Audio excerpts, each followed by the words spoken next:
અને આઈફોન 17 નવો લોન્ચ થયો ત્યારે મેં લઈ લીધો છે. આટલો મોટો ખર્ચો કરી નાખ્યો છે, તો હવે એને કવર અપ કરવા માટે કંઈક કમાશું ને પાછું. 2026 ચાલુ થાય છે ને મેં વિચાર્યું છે કે હું નવો બિઝનેસ સ્ટાર્ટ કરીશ.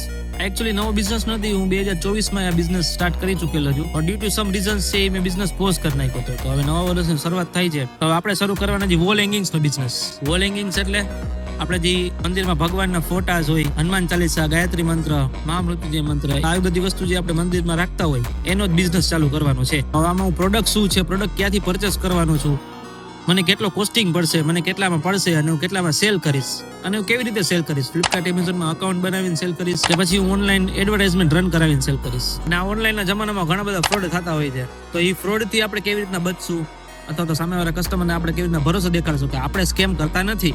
આ 2024 નો પોસ્ટ કરેલો બિઝનેસ છે. હવે આપણે રિઝ્યુમ કરવો છે, જો એ 2026 આપણા માટે શું લઈને આવે છે. Finger cross. ટૂંકમાં કહું ને તો હોમ ડેકોરેશનની આઇટમ્સનો બિઝનેસ કરવો છે.